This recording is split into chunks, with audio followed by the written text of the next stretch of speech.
Welcome viewer, स्वागत है आप सभी का। आज हम रीजनिंग के अंतर्गत सादृश्यता अध्याय को शुरू कर रहे हैं। सादृश्यता, इसका कि अंग्रेजी शब्द एनालॉजी होता है। सादृश्यता को हम इस रूप में समझ सकते हैं कि सादृश्यता को समानता भी कह सकते हैं, समरूपता भी कह सकते हैं, समसंबंध भी कह सकते हैं। यह परीक्षण अभ्यर्थियों के मानसिक विश्लेषण करने की क्षमता को मापता है। मानसिक बौद्धिक विश्लेषण मतलब व्याख्या करना, तो व्याख्या करने की क्षमता को मापता है। प्रश्नों के आधार पर हम सादृश्यता को 3 समूहों में विभाजित कर सकते हैं। पहला है शब्द सादृश्यता, जिसमें शब्द के उस प्रश्न में शब्द के रूप में प्रश्न रहता है। दूसरा है अक्षर सादृश्यता, तीसरा है संख्या सादृश्यता। तो सादृश्यता इन्हीं तीन समूहों पे आधारित है।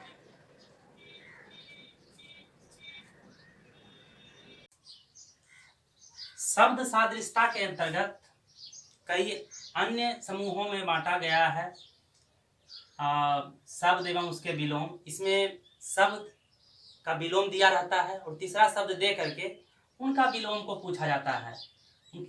जिस तरह की दिया हुआ है, सुख का दुख तो रोना का क्या होगा। कई लोग खुशी लगा को चुन लेंगे, कई हर्ष को चुनेंगे, कई हंसना को चुनेंगे, कई मृत्यु को चुनेंगे। तो जैसा कि हमने पहले बता दिया कि इसमें बौद्धिक व्याख्यान करने की क्षमता को मापता है ये सादृश्यता। तो उसी प्रकार इसका सही उत्तर रोना का हंसना होगा। जैसे कि सुख का विलोम दुख है तो रोना का विलोम हंसना है। दूसरा इसका समूह है शब्द सादृश्यता का, शब्द एवं उसके पर्याय। जिस तरह की यहाँ पे शब्द एवं उसके विलोम है, उसके उल्टा शब्द विपरीतार्थक शब्द है, उसी तरह शब्द एवं उसके पर्याय में हम शब्द के पर्याय दिया रहता है और तीसरे जो शब्द है उसका पर्याय को हम ढूंढेंगे। जिस तरह की पहिया वृत्त का पर्याय है, उसी तरह गोला किसका पर्याय है, इसको चुनना है। तो गोला इसमें संतरा का पर्याय है। तो शब्द सादृश्यता के अंतर्गत शब्द एवं उसके विलोम सादृश्य के टाइप का है। दूसरा टाइप है शब्द एवं उसके पर्याय। शब्द सादृश्यता के अंतर्गत तीसरा समूह शब्द एवं उसकी तीव्रता है। उदाहरण स्वरूप हम देख सकते हैं कि गर्म की एक अवस्था गुनगुना है, उसी प्रकार अच्छा की एक अवस्था उत्कृष्ट है।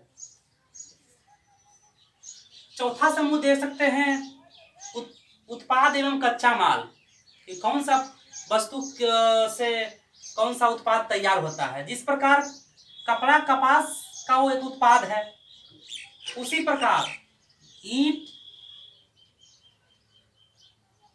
मिट्टी का एक उत्पाद है।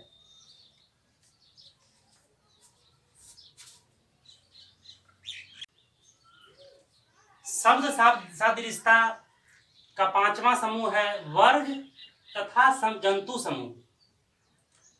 जिस तरह सांप सरीसृप समूह जंतु समूह का है, उसी प्रकार घोंघा किस जंतु समूह का जंतु है। जैसे मत्स्य, मोलस्का, आर्थ्रोपोडा या पक्षी। तो हम जानते हैं कि घोंघा मोलस्का वर्ग समूह का है। और इसका छठा प्रकार है औजार तथा मापन। औजार तथा मापन, जिस तरह से कि सिस्मोग्राफ से भूकंप मापा जाता है। यहाँ दिया हुआ है सिस्मोग्राफ भूकंप, तो सिस्मोग्राफ से भूकंप का मापन होता है। उसी प्रकार थर्मामीटर से किसका मापन होता है। उदाहरण में ऑप्शन में दिया हुआ है बुखार, डॉक्टर, ताप, पारा।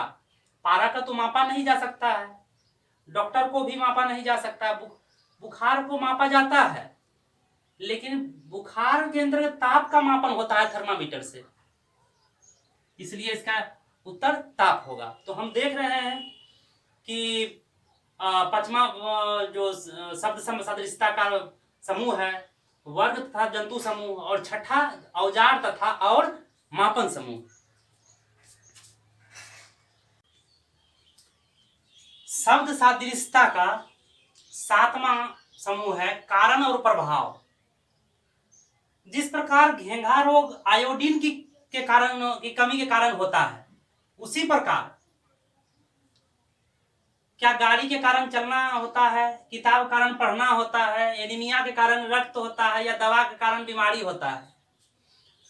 तो इसको देखना है हमको कि जिस तरह की घेंघा रोग आयोडीन की कमी से हुआ, उसी प्रकार इसका ये ऑप्शन मिल रहा है कि एनीमिया रक्त की कमी से, खून की कमी से होता है।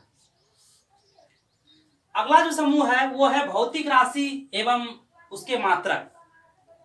भौतिक राशि एवं उसके मात्रक, जिस प्रकार प्रश्न है, जिस प्रकार सेकेंड का संबंध समय से है, जिस तरह की सेकेंड समय का मात्रक है, उसी प्रकार एम्पियर का संबंध है। एम्पियर का संबंध किससे है?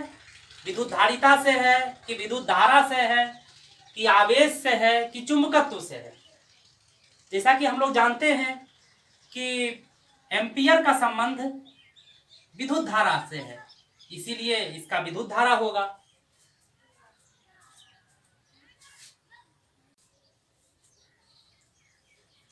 शब्द सादृश्यता का नौवां समूह है लिंग संबंध।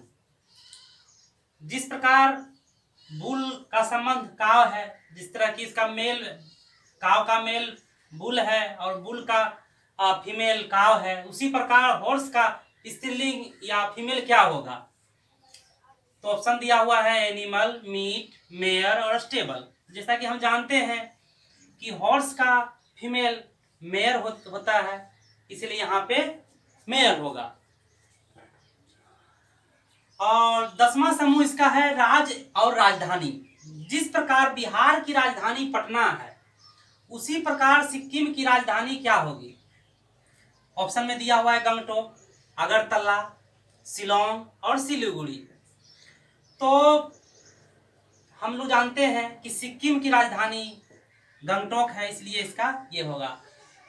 तो ये जितने हम उदाहरण बता रहे हैं, ये सभी शब्द सादृश्यता के अंतर्गत आते हैं, और इसी टाइप के क्वेश्चन को हमें देखने को मिलता है सादृश्यता में। तो अगर प्रश्न की समझ हमें होगी तो हमें उसे हल करने में आसानी होगी।